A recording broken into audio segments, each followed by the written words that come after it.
Welcome back to Mystery Garage. In today's episode, we strip the rest of the car.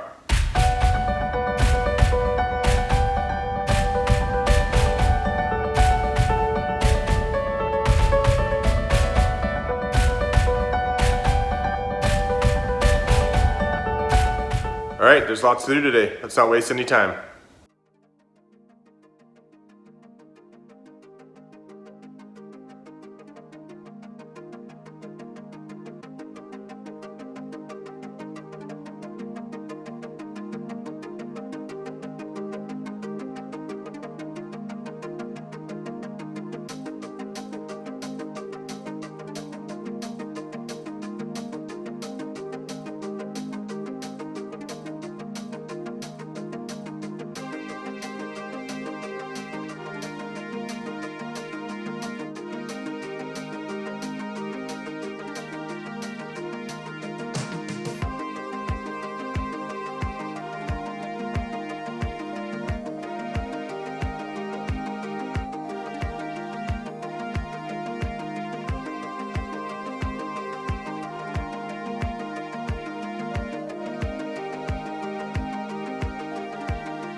All right, we got lots of work done, so let's take a look at what we did.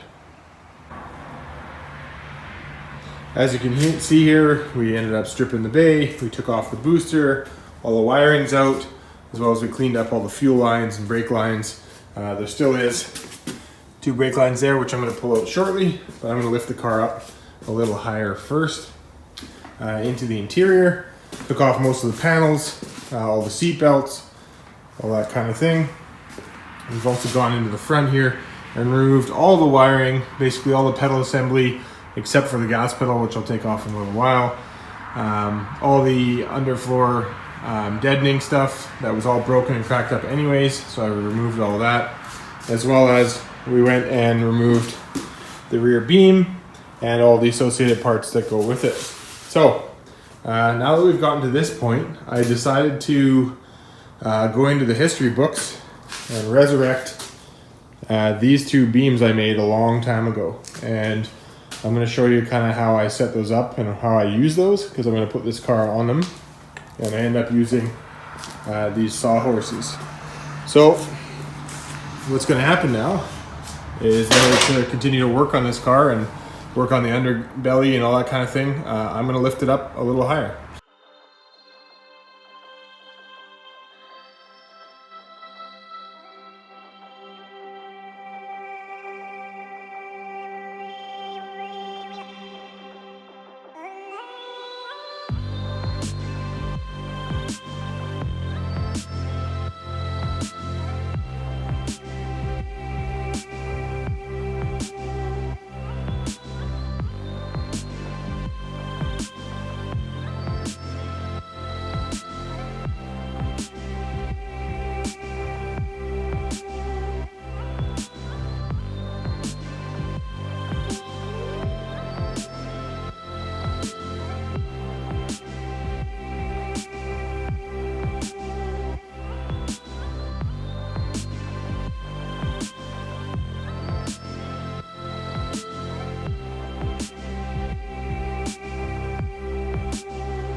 There we are, car's up on the stands. So let me show you these stands. I built them years ago for more or less the same idea, doing body work, you know, kind of jigging up, doing some welding, that kind of stuff, as well as painting, undercoating, all that kind of stuff. It gives me a ton more room. I don't have enough height in my garage to have a hoist, so you know, these are jigs that I built a long time ago. I want to say I built them 5-6 years ago, but let me show you what I have.